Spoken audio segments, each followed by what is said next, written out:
have our divisional round of predictions, right? Now it's getting serious. We have 4 games, 4 of the best games of the season thus far. Let's go. I mean, we'll do it in chronological order like we always do. And it's actually our very first and only split here. The Texans at the Ravens. You being a very big C.J. Stroud supporter, now granted, I think he's fantastic. Let me let that be known. It's not that I don't support him. I think he's fantastic. You're taking the Texans. I'll go ahead and go with the Ravens. Now let's make it known. I think if there's any game with upset potential, it's this game right here. I don't think you're crazy for this being your, the one game that you're split on. I think them having rested most of their starters for now 2 weeks, so rested against Pittsburgh in week was at 18, obviously getting the bye, so they're not playing during Super Wildcard weekend.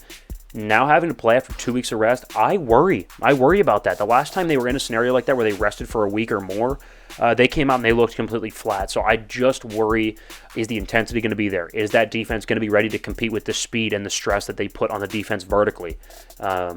I just don't know. I'll take the Ravens because I think they're a better team. I think top to bottom, in terms of roster, they're a better team, and there's not a massive quarterback advantage or disadvantage in either direction.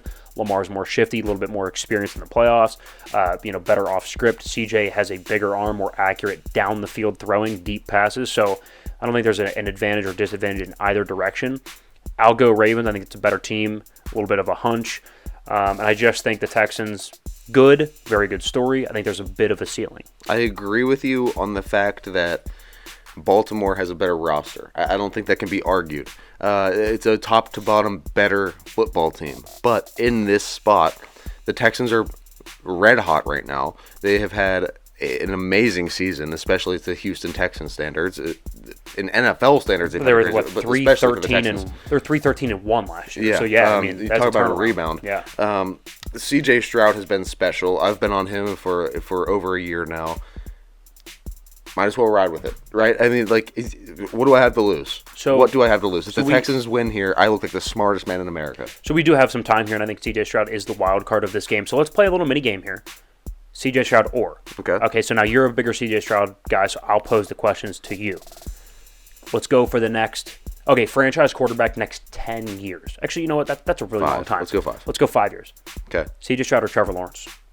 CJ Stroud. CJ Stroud or Anthony Richardson? CJ Stroud. Okay. CJ Stroud or Justin Herbert? Justin Herbert. Okay. CJ Stroud or Joe Burrow? Joe Burrow. CJ Stroud or Lamar Jackson? CJ Stroud. I have reasoning for that one. CJ Stroud or Brock Purdy? CJ Stroud. Okay, I figured. I was hoping. Yeah. I was like, okay. CJ Stroud or Caleb Williams? We don't know where he's going to go yet, but now that was just think interesting. about it.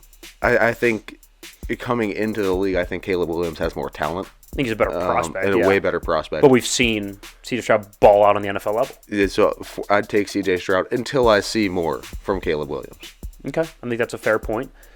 The Lamar one, though, I think Lamar has. I think he's got some miles on him now, right? Like CJ Stroud or Josh Allen. Josh Allen. Like Josh Allen, Justin Herbert, Joe Burrow. Those are like the caliber guys that I'm riding. Now, call me crazy. I'd take him over Joe Burrow. Would you? Why's that? Joe now has two, not significant. A finger isn't, or wrist isn't necessarily significant, but it's on his throwing hand. ACL year 1, throwing hand now year 4. They can get dicey. Joe, one more significant injury for Joe, especially lower body, it's done. He's not the same player. It's interesting, nonetheless. Fair.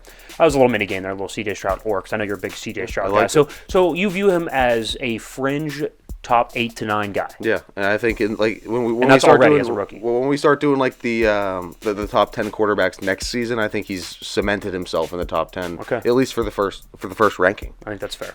The Packers at the San Francisco 49ers. I love the Packers story.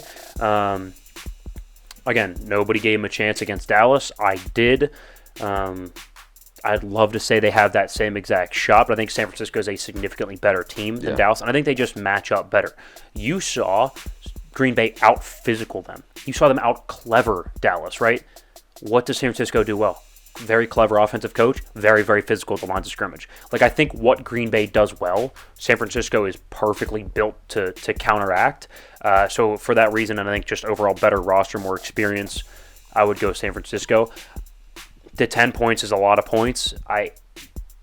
I'd probably lean San Fran even at 10. I'd love to see that come down to 9.5 if we get some Packer money coming in, so I'll wait on that. But either way, this isn't bets on a budget. I'm just taking predictions. I'll go San Francisco. Yeah, you have to go San Francisco here. They are far and away the best team, the juggernaut of the NFL.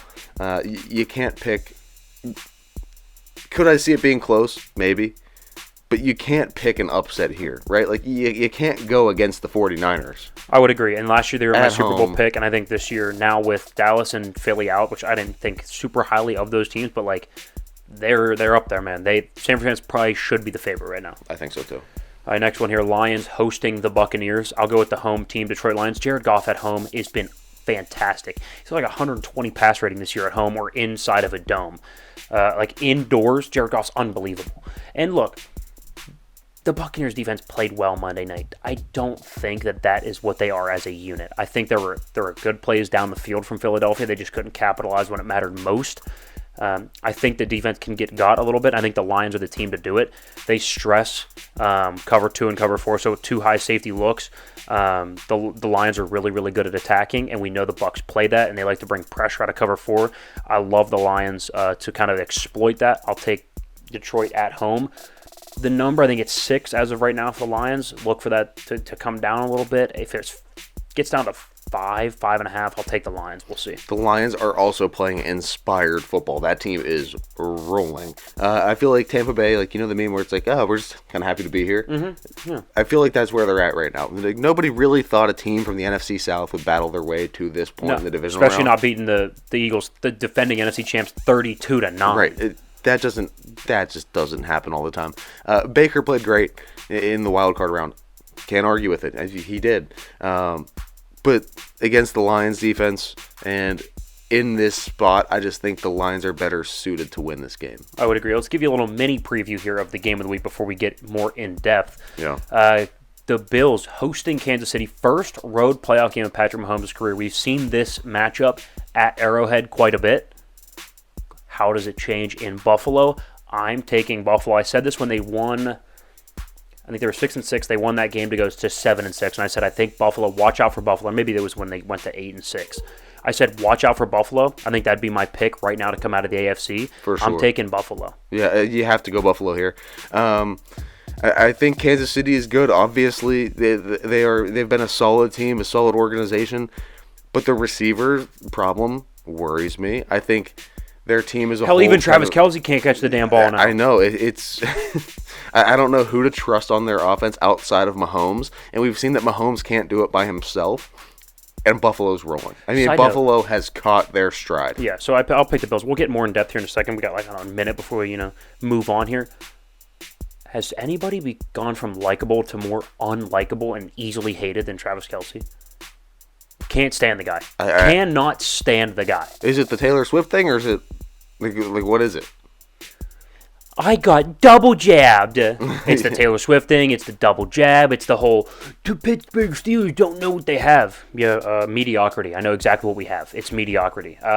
Just running his mouth all the time, and now this season not being able to back it up. It's kind of awesome. Like, I love his brother Jason is awesome. Yeah, I maybe hate's a strong word, but he's gone from likable, highly likable, to like, I don't hate when I see him drop a pass. You know what I mean? Like, I kind of smile a little bit when he fails, So, like, I hope they get boat raced. I'll take the Bills. Okay. Sounds good, man.